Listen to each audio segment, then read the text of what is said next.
Parfait. Ben, on est maintenant en direct. Donc, bonsoir à toutes et à tous. Je suis ravi de vous accueillir aujourd'hui pour cet échange autour d'un sujet qui prend de plus en plus de place dans les politiques publiques au Maroc, celui des villes intelligentes. Le Maroc connaît une urbanisation rapide, les attentes des citoyens évoluent et les villes sont sous pression. Dans ce contexte, le numérique et l'innovation sont souvent présentés comme des solutions, mais une question reste ouverte. Est-ce que ces initiatives améliorent réellement le quotidien des citoyens, vu que la notion de la ville intelligente s'impose comme un levier potentiel, mais elle reste encore floue dans sa mise en œuvre concrète au Maroc?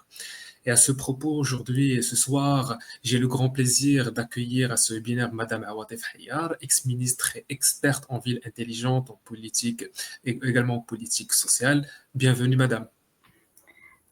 Merci beaucoup. Bismillah ar-Rahman ar-Rahim. Salam alaikum. Ravi d'être avec vous ce soir et merci pour l'invitation et pour l'intérêt porté à ce sujet que j'estime très important.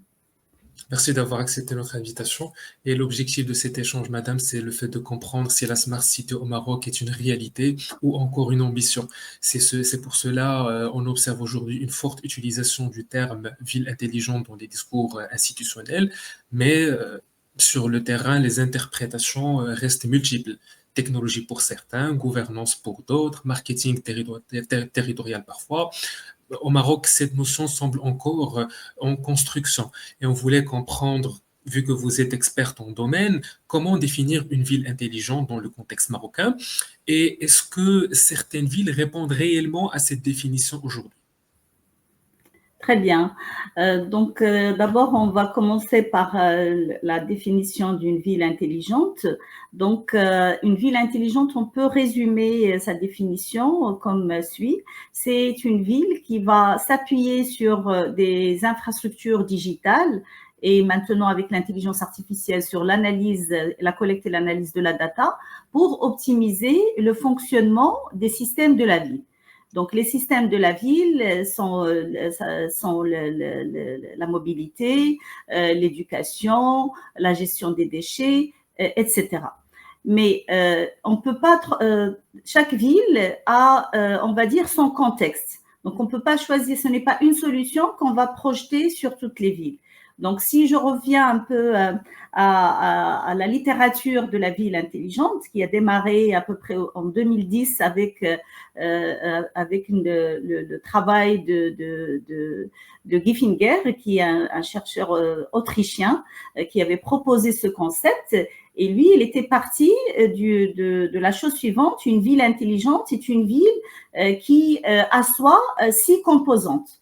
D'abord, une gouvernance intelligente, smart governance, qui a une composante adressée aux citoyens, smart citizens, et une composante mobilité intelligente, smart mobility, une composante smart building, un habitat intelligent et qui offre le bien-être aux citoyens, et une économie durable, sustainable economy. Donc, ça, c'est les 6 composantes, si on veut, de la ville intelligente. Donc, ensuite, donc là, Giffinger, il a défini la ville avec ses 6 composantes. Bien sûr, il y avait beaucoup de travaux après, notamment le travail que j'avais démarré en 2013, 2012-2013, et qui a été publié en 2014. Et en tout cas présenté en 2014 et publié en 2015, qui est, bon, j'avais à cette époque, en 2014-2015, j'ai dit non, on ne peut pas fixer uniquement ces composantes pour la ville intelligente, parce que une ville comme Casablanca, par exemple, elle a d'autres priorités. Elle a des priorités d'inclusion. Elle a des priorités, bien sûr, de mobilité. Donc, chaque ville, elle a ses propres priorités. Elle a son contexte culturel qui n'était pas pris en considération dans le modèle précédent. Donc, on a proposé un modèle qui part plutôt des besoins, c'est-à-dire, on a dit, on arrive avec une gouvernance d'abord. La première chose, c'est la gouvernance. Une bonne gouvernance qui définit les indicateurs de performance ou les objectifs de cette ville intelligente pour chaque ville, pour chaque contexte, pour chaque territoire. Et on démarre avec une analyse de données. On peut s'appuyer sur l'analyse de données pour identifier les points forts, les points faibles et les points forts de cette ville et partir dans un cycle d'innovation que j'avais appelé un cycle d'innovation sociale et frugale. Pourquoi sociale? Parce qu'il faut impliquer les citoyens et il faut passer par les ressources locales et s'appuyer sur les ressources locales. Par exemple, on identifie les besoins culturels, économiques, les besoins sociaux. On part dans un cycle d'innovation locale en s'appuyant sur les universités et non pas, par exemple, en achetant des solutions. On s'appuie sur les startups, on s'appuie sur les entreprises locales ou en tout cas des partenariats nationaux, internationaux. Et on intègre une dimension qui n'était pas dans l'ancien modèle, c'est la dimension éthique. La dimension éthique qui est fondamentale pour nous. Et donc, on répond, c'est comme un Maslow, on répond aux premiers besoins, d'autres besoins vont arriver et ainsi de suite. Et tout cela est piloté par une machine learning au milieu, qui est une machine de collecte et d'analyse de la data. Voilà, j'espère que j'ai défini un petit peu la ville intelligente. En tout cas, historiquement, c'était les définitions qui étaient… c'est comme ça que la ville intelligente avait démarré il y a 15 ans. Et bien sûr, après, il y a eu d'autres évolutions. Merci pour la réponse, madame.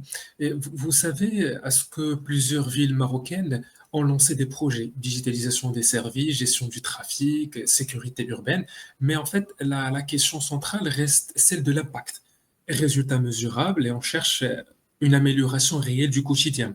Et on observe souvent des projets pilotes, mais peu d'évaluation globale. Donc, d'après vous, quels sont les projets concrets qui illustrent cette démarche et quels sont les résultats mesurables à ce jour-là à travers ce contexte de la ville intelligente? Bon, il y a plusieurs villes marocaines qui avaient adopté depuis une dizaine d'années, on va dire, une approche de ville intelligente et qui était sensibilisée. En tout cas, on avait participé en tant qu'universitaire à démystifier un peu le concept de la ville intelligente et à sensibiliser l'écosystème, notamment les décideurs sur ce sujet, que ce soit à Casablanca, que ce soit à Berkane, que ce soit à Ben Guerir. Donc, j'avais participé personnellement à ces 3 projets. Et donc, et on a quelques réussites quand même, et on a d'autres projets en devenir ou en construction en devenir. Donc, par exemple, si on prend le cas de Berkane, il y avait une forte gouvernance, et ça, c'est le premier élément, ce n'est pas la technologie, c'est la gouvernance. Donc, il faut avoir un projet avec une roadmap, avec des objectifs qui sont bien tracés et avec un porteur. Il faut qu'il y ait un fort porteur de ce projet. Donc, dans le cas de Berkane, c'était monsieur le gouverneur qui avait mis en place un projet, bien sûr, avec plusieurs partenaires et conseillers autour. Nous avons nous-mêmes participé à cette réflexion et donc, ça a permis d'avoir un projet. Il a impliqué tous les acteurs élus, les acteurs de la société civile, les startups, l'écosystème. Il y a eu la création aussi des incubateurs. Donc ça a permis vraiment de créer une dynamique de ville intelligente avec des outcomes. Il y a quand même des résultats, c'est ne serait-ce qu'au niveau de la cartographie de la ville de Berkane et de son périmètre, de la province de Berkane. Donc il y a une cartographie avec un système d'information géographique et qui a été fait avec les ressources locales. Il y a vraiment des jeunes de la ville et de la province qui ont participé à ça. Donc ça, c'est déjà une première réalisation. Il y a une cartographie qui va permettre de voir qu'est-ce qui marche pas. La deuxième chose qui est beaucoup de choses, je vais citer que quelques résultats importants, notamment le e-gov, c'est-à-dire tout ce qui est papier administratif a été digitalisé. Donc, quand vous allez à Berkane, vous demandez un papier, vous le demandez en ligne et vous avez un SMS qui arrive et qui vous dit votre document est prêt, vous allez le chercher. Donc, vous voyez, on a facilité, on a simplifié le process et il y a moins de corruption, il y a moins d'intermédiaires et c'est clair et net. Si je prends le cas de Casablanca, malheureusement, on s'est arrêté au concept. J'ai proposé moi-même le concept pour la première fois au monde, c'était le concept des villes intelligentes, frugales et sociales. Maintenant, tout le monde parle d'inclusion et de social dans les villes intelligentes et frugalité. Nous étions les premiers à parler de ça et nous avons eu un prix en 2015. Mais nous sommes des universitaires à l'époque. Nous avons proposé un concept. Ce sont les décideurs qui portent ce projet. Donc, jusque-là, on a créé un écosystème. Il y a un écosystème Casablanca très, très dynamique. Il y a beaucoup de startups, beaucoup de Fab Labs, beaucoup de coworking space, d'accélérateurs, d'incubateurs. Donc, l'écosystème, il est prêt, il est là. Maintenant, il faut qu'il y ait un projet porté par qui de droit. Donc, ça, c'est ce qu'on attend. Si je prends le cas de Ben Gurir, c'est une ville qui a eu aussi un projet porté par monsieur le gouverneur. Et donc, ce projet, actuellement, j'avais aussi participé au lancement de ce projet. Et donc, Ben Gurir a une chance d'avoir une très grande université, qui est l'Université Mohamed VI Polytechnique. Et donc là, il y a beaucoup d'innovation, il y a beaucoup de compétences et sur lesquelles la ville peut s'appuyer. Et donc, actuellement, à l'UM6P, puisque je suis actuellement active, attachée à l'UM, je rejoins l'UM6P.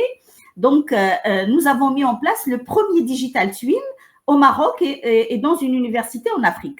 Donc, ça, c'est une innovation. Donc, si on veut, au niveau de la ville, avoir un exemple de concret pour piloter la ville, eh bien, nous avons l'exemple d'un Digital Twin qui fonctionne avec des agents AI qui permettent d'optimiser le fonctionnement d'un espace. Pour le moment, c'est une partie du campus, mais ça peut être une partie de la ville. Donc, ça, il y a aussi Agadir qui a lancé un projet, une ville que j'aime, que moi, je suis casablancaise, mais j'apprécie beaucoup. Bon, je ne quitterai pas ma ville, j'aime ma ville, ça c'est clair. Mais j'apprécie beaucoup Rabat. Quand je suis de passage à Rabat, j'apprécie beaucoup Rabat parce que c'est une ville verte, une ville durable qui a aussi réussi sa transformation avec quand même une mobilité qui est devenue une mobilité très fluide avec des espaces verts parce que, comme on a dit, dans la ville intelligente, il y a 6 composantes, il y a l'environnement intelligent et durable. Et donc, il faut aussi qu'il y ait des espaces verts, il faut qu'il y ait des espaces agréables parce qu'à la fin, ceux qui vivent dans la ville, c'est des humains et il faut qu'ils aient un environnement agréable. Donc, Rabat est un bel exemple avec plusieurs solutions qui sont des solutions intelligentes et je sais que aussi au niveau de monsieur Le Wali et tous les responsables de la ville, ils travaillent sur cette transformation de la ville de Rabat en ville intelligente. Voilà quelques exemples qui sont des exemples concrets, on va dire, avec bien sûr des degrés d'avancement différents, mais on ne peut pas dire qu'il n'y a pas d'exemple de ville intelligente, mais bien sûr, on n'a pas encore atteint ce qu'on pourrait dire, c'est une ville qui est totalement un projet qui est abouti, mais il y a des projets qui sont en construction, en développement, et il y a même des résultats qui sont importants. C'est clair, merci pour cette belle explication, mais excusez-moi, Madame Awatif, malgré les initiatives que le citoyen rencontre aujourd'hui, le citoyen reste peu conscient. Alors aujourd'hui, on est devant une faible communication, manque de visibilité, fracture numérique qui persiste, et cela pose un problème de légitimité. Alors, une smart city sans adhésion citoyenne perd son sens. Parce que, généralement, la question que je voudrais vous poser, pourquoi les citoyens marocains, à ce jour-là, restent peu informés ou peu conscients de ces initiatives? Peut-être vous avez l'information, peut-être nous également, vu qu'on fait des recherches dans ce cadre-là, mais les citoyens en général, les citoyens marocains, ils sont loin de ce concept-là de la ville intelligente. Où se trouve réellement le problème et pourquoi, généralement, les citoyens marocains ne sont pas inclus dans cette vision-là? Vous savez, vous prêchez auprès d'une convaincue parce que, comme je vous ai dit, nous étions les premiers au monde à parler d'une ville intelligente, sociale et frugale. Et donc, qu'est-ce que ça veut dire la ville intelligente sociale? C'est une ville intelligente qui s'appuie sur un modèle de partenariat que nous avons appelé à l'époque 4P. Ce n'est pas public-privé uniquement, mais c'est Public-Private People Partnership. Donc, il faut associer les citoyens dès le départ. C'est-à-dire, vous voulez faire une transformation de la ville, il faut créer des focus groups dans les quartiers, il faut écouter les citoyens, il faut collecter la data. Tout ça se fait bien sûr à travers des plateformes. Il y a des plateformes qui existent qu'on peut utiliser, des plateformes open source, et on collecte la data et on intègre la réflexion citoyenne dans le projet que nous sommes en train de mettre en place en tant que décideurs. Donc, j'avais même encadré une thèse de doctorat sur sur le concept de CIRM, de Citizens Relationship Management. On connaît le CRM, là c'est un CIRM, c'est un Citizens Relationship Management. C'est-à-dire c'est une plateforme d'interactivité avec le citoyen. Il y a la collecte des plaintes, des propositions, des remarques des citoyens à travers un portail. Et donc, il y a un back-office qui analyse tout ça. Maintenant, on peut mettre de l'intelligence artificielle qui analyse automatiquement tout ça et qui répond aux citoyens et sort des recommandations aux décideurs. Donc, ce CIRM n'est pas encore mis en place, malheureusement. Donc, si vous voulez, la solution, nous étions les premiers au monde à la proposer.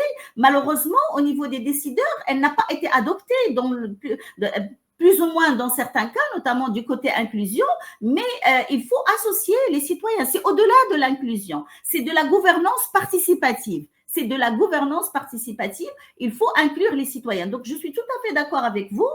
Un projet de transformation digitale ou de ville intelligente ne peut pas réussir si on n'associe pas les citoyens dans la réflexion, dans la mise en place, et parce que, in fine, ce sont les habitants de la ville qui vont bénéficier de cette ville intelligente. On ne construit pas une ville intelligente pour des robots, on la construit pour des humains. Donc, la frugal social smart city, nous l'avons déjà définie. Maintenant, il faut intégrer cette dimension gouvernance participative dans la préparation, le lancement et la mise en place des projets pour que les citoyens soient au courant. Et il faut qu'ils aient un portail où on publie. Par exemple, on fait de l'open budget. Il y a un budget de la commune ou un budget donc il est où? Il est dépensé dans quel projet, et tout ça, on le met en ligne parce que c'est l'argent des contribuables. Ils ont le droit de savoir où cet argent va. Donc, il y a ce qu'on appelle le open budget, plus la publication de l'avancement des projets. Lorsqu'il y a des travaux qui se font par-ci ou par-là, on rentre dans un portail et on sait que ce travaux sont dans le cadre de ce projet. Et voilà l'intérêt pour les citoyens. Donc là, il faut qu'il y ait ce portail interactif de communication avec les citoyens, avec les habitants, puisqu'on parle d'habitants de la ville. Très clair, madame. Si on prend, si vous permettez, un peu de recul, le développement des villes intelligentes, comme vous le savez, il dépend de plusieurs facteurs. Gouvernance, financement, compétences, coordination entre acteurs. Mais dans le cas marocain, certains blocages semblent ralentir cette dynamique. D'après vous, quels sont à ce jour-là les principaux obstacles au développement des smart cities au Maroc qui freinent encore ce développement-là et qui dépend vraiment de plusieurs facteurs qu'on vient de citer, le financement, la compétence, bien sûr, de ceux qui sont en train de diriger, également la gouvernance, on parle aujourd'hui de Hakam el-Jayida, également, on vise également la coordination entre plusieurs acteurs. Donc, les composants aujourd'hui, il y a quelques blocages qui limitent le développement rapide de la ville intelligente au Maroc. Qu'est-ce que vous en pensez? Oui, moi je ne pense pas qu'il y ait des blocages. Moi je pense qu'il y ait une sorte d'incompréhension de l'approche ou de la méthodologie. C'est-à-dire, malheureusement, dans la majorité des cas, on pense qu'en adoptant des solutions intelligentes, on crée une ville intelligente. Or, ce n'est pas le cas. Ce n'est pas parce que vous avez plusieurs solutions intelligentes par-ci, par-là que vous avez une ville intelligente. Une ville intelligente, c'est d'abord une gouvernance intelligente. Ça veut dire qu'il faut qu'il y ait un mécanisme de gouvernance. Avant le mécanisme de gouvernance, il faut qu'il y ait un portage. Il faut qu'une entité de gestion de la ville porte le projet. Donc, elle le porte, elle le définit avec les différents acteurs, y compris les citoyens. Elle définit les indicateurs, les objectifs, la roadmap, les phases 1, 2, 3, etc. L'état des lieux, par exemple, on avait commencé ça à Casablanca. Lorsqu'il y avait monsieur le Wali Safir à l'époque, on avait travaillé sur le schéma directeur de la ville de Casablanca, le schéma directeur numérique. Parce que quand vous parlez de ville intelligente, on parle de solutions numériques, donc il faut déjà qu'il y ait connectivité. Et lorsque vous faites le schéma directeur numérique, et on l'avait fait avec les acteurs de la ville qui étaient concernés de faire ce projet. Et donc, ce schéma, il a montré là où il y a la fibre, là où il n'y a pas la fibre, là où il faut mettre le filaire, là où il faut mettre le cellulaire, etc. Donc, il faut déjà ça. Mais avant tout ça, comme je vous ai dit, il faut un portage Ensuite, il faut une vision et un projet avec une feuille de route, avec des objectifs et une levée de fonds, bien sûr. Et pour moi, je pense que l'argent n'est pas le problème, mais il faut une levée de fonds, ça veut dire il faut fédérer tous les acteurs. Le public, il donne une partie, il donne déjà beaucoup.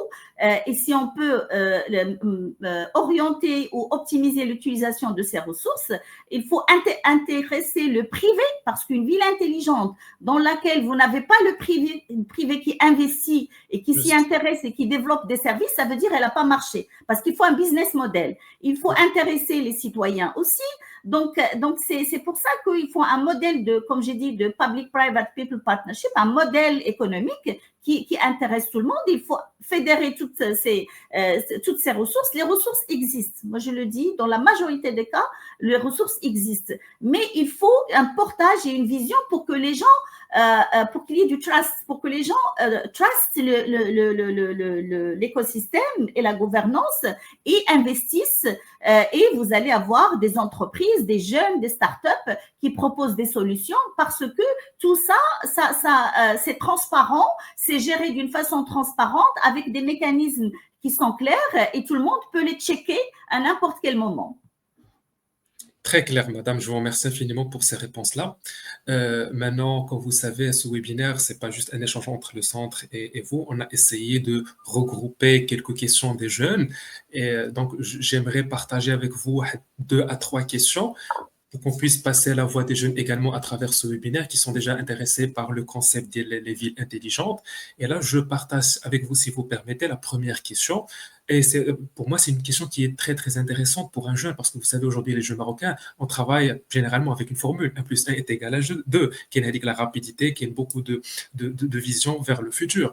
Alors, la question dit, est-ce que nous, en tant que jeunes, qu'est-ce que nous allons réellement gagner à travers les villes intelligentes, alors que notre priorité reste donc les 3 piliers, éducation, santé, employabilité. Est-ce que la ville intelligente va faire sortir d'après vous, une progression, un développement des 3 secteurs?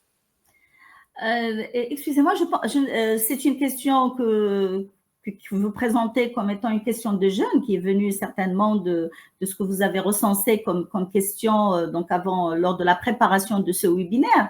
Mais moi, je pense que les jeunes ne vont pas poser cette question parce que les jeunes ne vont pas poser la question de qu'est-ce que la ville intelligente va apporter à l'éducation, la santé et l'employabilité. Parce que nos jeunes sont déjà sur les plateformes. Ils sont déjà en train d'apprendre sur les plateformes. Ils sont déjà en train de travailler sur les plateformes numériques qui existent. Et donc, je ne pense pas que les jeunes Marocains vont dire qu'est-ce que la ville intelligente va apporter. Ils le savent. Maintenant, il faut qu'on les aide à ce que ça devienne, ils le savent, c'est une chose, mais avoir un projet et l'implémenter et le décliner pour qu'ils soient des bénéficiaires de ce projet, ça c'est une autre chose. Ça revient encore à cette histoire de gouvernance.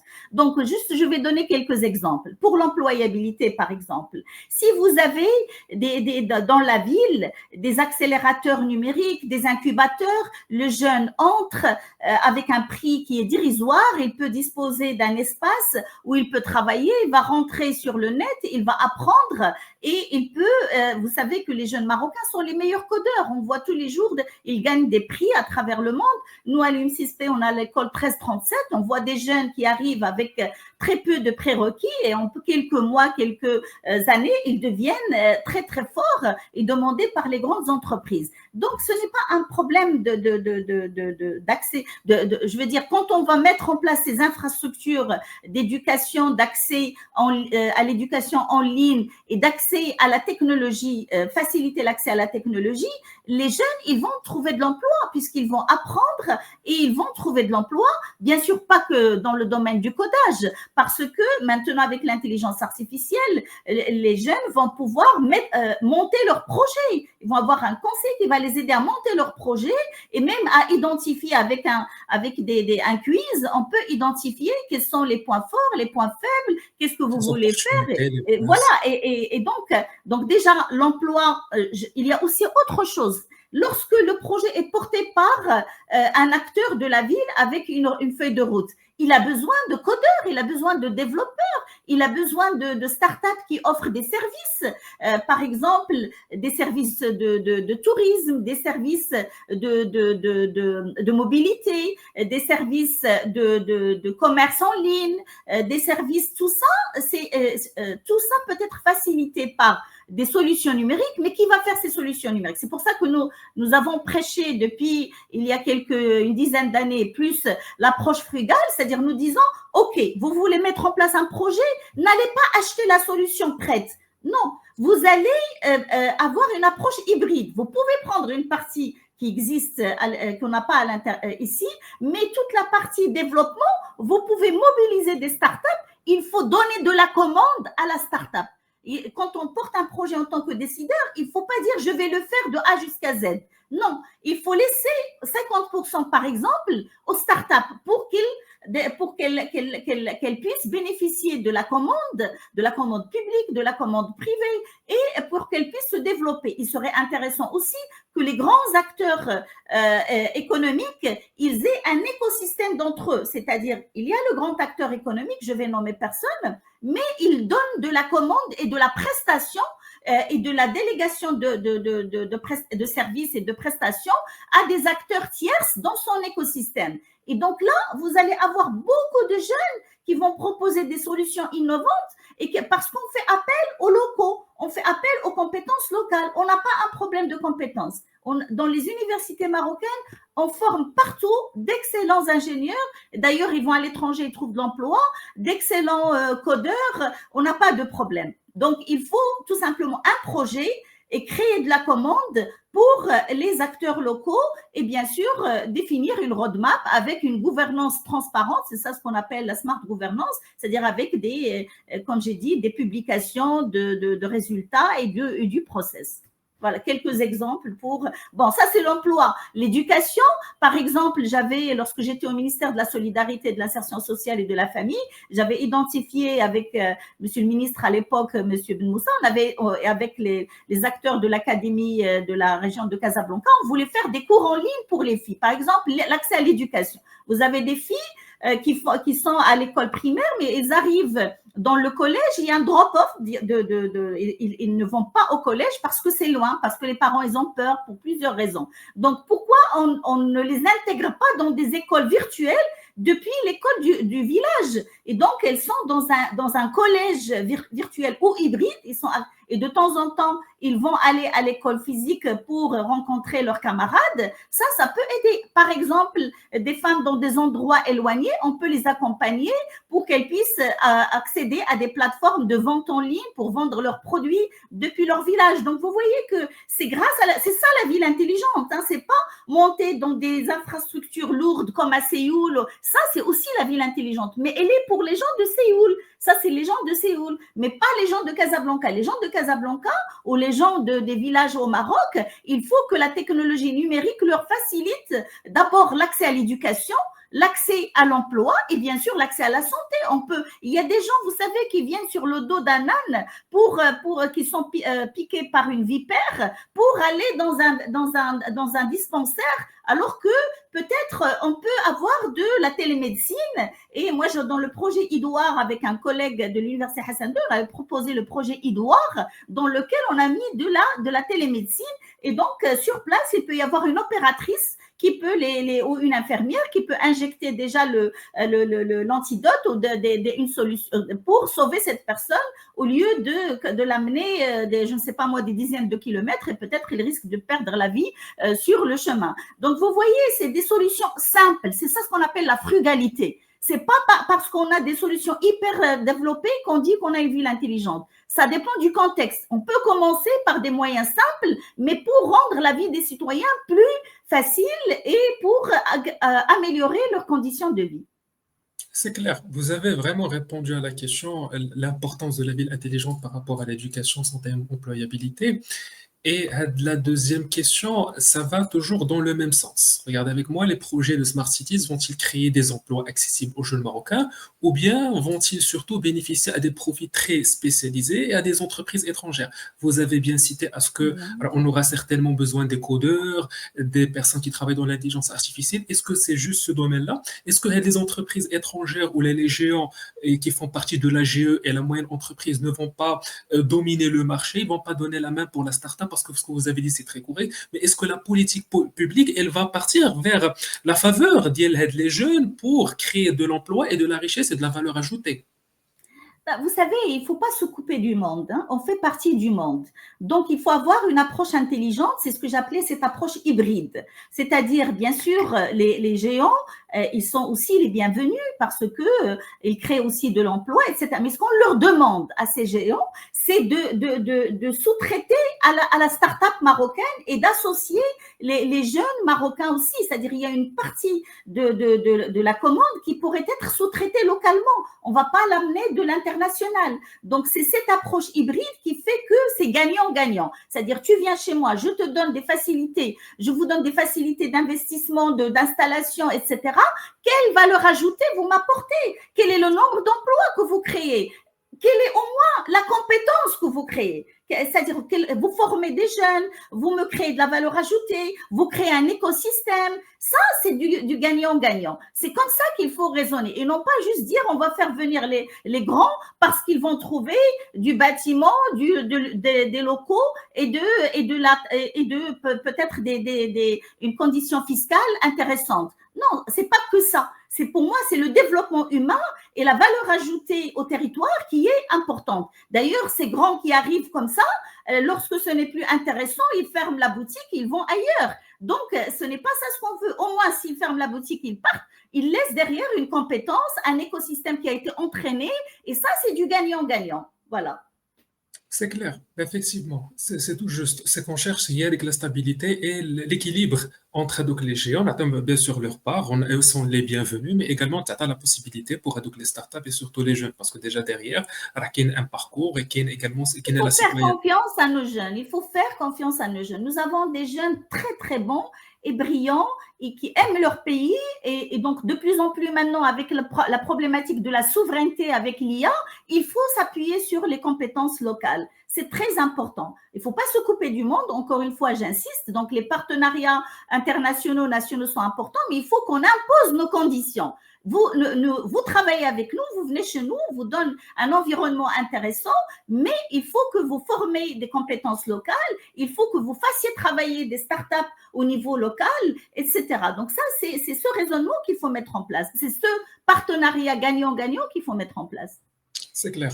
Donc, madame, si vous permettez la dernière question, mis à part la ville intelligente, déjà à ce jour-là, on a on a des inégalités sociales.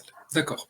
Les inégalités, si on va intégrer de plus la ville intelligente, est-ce qu'elle va pas, bien évidemment, creuser donc, les inégalités et elle va faire en faveur donc, les grandes villes au détriment des zones rurales? Et que les jeunes de toutes les régions auront les mêmes opportunités. Parce que vous savez déjà, à ce jour-là, mais elle, avec la concentration, quand tu la grande ville, la ville intelligente, c'est tout à fait normal, un grand pourcentage, la grande ville. Est-ce qu'on va prendre en considération, déjà le discours, on va dire, bien sûr, on va les prendre en considération, mais est-ce qu'avec le gouverneur, celui qui amène avec la politique publique, il va donner également l'intérêt et l'équilibre et l'équation entre les deux entités, le milieu urbain et le milieu rural? Bon, d'abord, je tiens à vous dire qu'on ne peut pas dire qu'il y a une riable adal al-majalia ou absence de l'équité territoriale. On va dire qu'il y a des disparités territoriales. Il y a des disparités territoriales parce que tout le monde fait de son mieux pour essayer d'améliorer les conditions donc au niveau général. Mais je vais vous surprendre en vous disant qu'au contraire, l'approche de ville intelligente, on dit ville intelligente, mais on parle de territoire intelligent. Ça peut être une zone rurale, ça peut être une zone montagneuse, ça peut être une zone urbaine. Donc, cette ville intelligente ou ce territoire va aider le décideur. Comment? Parce que d'abord, avec l'analyse de la data, vous allez avoir une cartographie des forces et faiblesses de votre territoire. Quand vous êtes un décideur et un gouverneur, vous avez la chose la plus importante dont vous avez besoin, c'est l'information. C'est l'information, parce que vous allez gérer un territoire. En anglais, on dit « You cannot manage unless you measure ». Vous ne pouvez pas manager un territoire ou une organisation si vous ne mesurez pas. Et c'est ça ce qu'on doit intégrer chez nous. C'est que ce n'est pas de l'improvisation. Ce n'est pas je viens, je fais un peu ici, un peu. Non, c'est scientifique. C'est de la mesure. Il faut d'abord mesurer, c'est-à-dire cartographier le territoire. Qu'est-ce que j'ai comme ressources naturelles? Qu'est-ce que j'ai comme force de mon territoire? Mais qu'est-ce que j'ai aussi comme faiblesse? Et ça, la data va vous aider à l'avoir. Si vous n'avez pas la, surtout dans des environnements complexes, vous avez besoin de la data. Donc la data, il faut déjà faire de la collecte de la data. Il faut déjà digitaliser les infrastructures, parce que pour avoir la data, il faut déjà digitaliser les systèmes de la santé, les systèmes de l'éducation, les systèmes du commerce, les souks, les marchés, les routes. Il faut que ce sont plusieurs systèmes d'information il faut créer l'interopérabilité. On a déjà beaucoup de systèmes digitalisés, mais il n'y a pas une interopérabilité entre ces systèmes. Je reviens au problème de la gouvernance. Donc, il faut qu'il y ait une interopérabilité pour collecter la data. Et donc, vous avez le dashboard devant vous et vous savez que là, ça marche pas. Et la ville intelligente est encore plus pertinente pour les zones qui sont, on va dire, n'ont pas beaucoup de ressources financières. Pourquoi? Parce que quand vous allez avoir ce dashboard et vous avez un petit budget, eh bien, le bon sens, vous allez prioriser les priorités et vous allez affecter votre budget aux priorités que vous avez identifiées. Mais là, j'ai dit, Allah, وقلتي غادي ندبر هذا المجال ونعطي شويه هنا ونعطي شويه هنا. Ce n'est pas la bonne approche et vous allez donner des miettes par-ci, par-là, mais in fine, vous n'allez pas faire de l'impact, vous n'allez pas avoir de l'impact. Donc, c'est pour ça que je dis que l'approche ville intelligente ou territoire intelligent qui s'appuie sur des systèmes d'information, qui remontent l'information pour faire l'état des lieux et avoir une cartographie et définir un dashboard, c'est au contraire, c'est opportun pour les zones qui n'ont pas beaucoup de moyens. C'est de l'aide à la décision. C'est de l'aide à la décision. Effectivement, Anna, de ma part, je rejoins l'idée. Est-ce que la ville intelligente, c'est très intéressant et important, mais ça reste avec l'application. Il faut la décliniser en bon et due forme. C'est-à-dire, à la quadra. Il ne faut pas improviser et dire je fais de la ville intelligente parce que comme je vous ai dit tout à l'heure, il y a des solutions. Non, il faut d'abord une entité au niveau de la strate de gouvernance qui soit dédiée à ce projet. Il faut qu'il y ait un portage au niveau de la strate de la décision, un portage qui dit voilà, je veux faire un projet de ville intelligente.